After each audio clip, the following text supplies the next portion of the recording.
Senator Angara appointed as Deputy Secretary after BP Sara's resignation. Di pa nakaupo si appointed Senator Angara as Deputy Secretary of Education ay binanata na agad ito at hinamon ni Franz Castro at iba pang makabayan bloc. Stated no apparent reason for her resignation.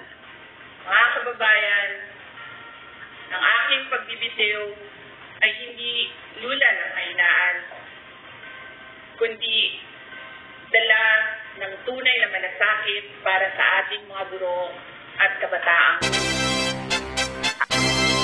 After magbigay ng kanyang mensahe, hindi pinagbigyan ang mainstream media upang sagutin ang iilang mga katanungan.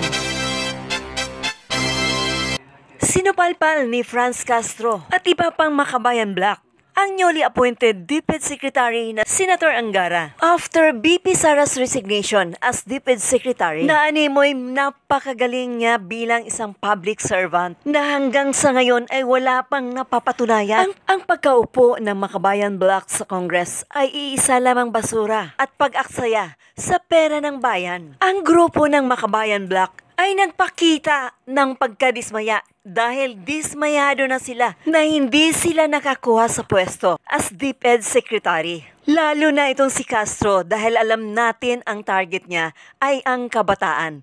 Kaya mas delikado ito pag ito'y nakapasok sa kagawaran o pamunuan ng edukasyon. Dahil hindi pa nakapagtapos ang ating mga kabataan, malamang meron ng kontrata at sertifikasyon patungo sa kabundukan at ang kahamtungan ay maging isang rebelde. Matatanggap nyo ba ang kanyang gawain? At mabiktima ang ating mga kabataan. At habang buhay itong mamundok na lang, pagkatapos palakihin at pag-aralin. Hayaang pagtulungan, naghahasain ng mga komunista ang ating mga kababaihan kapag ito'y napasa kamay na nila.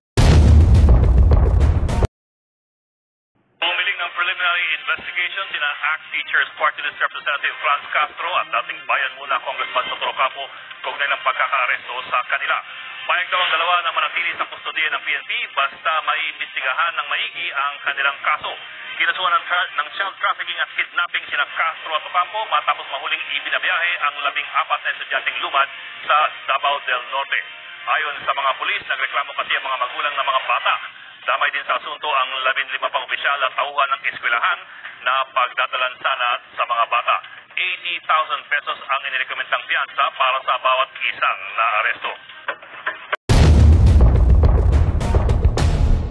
Do you think Senator Angara as politician and newly appointed Secretary of Education can resolve everything, the problem of education? Well, give him a chance. But much preferred if hindi politician ang makaupo as secretary kasi the education of kabataan might be affected if politician is involved dahil ang mga politicians ay may kanya-kanya batuhan yan.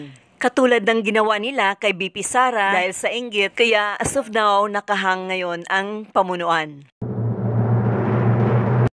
Itinalaga ni Pangulong Bongbong Marcos si Senator Sani Angara bilang kapalit ni Vice President Sara Duterte na formal nang aalis sa pwesto sa July 19. Para sa iba pang detalye, makakausap natin live si Maricel Halili. Maricel, tinanggap na ba ni Senator Angara ang appointment ni Pangulong Marcos?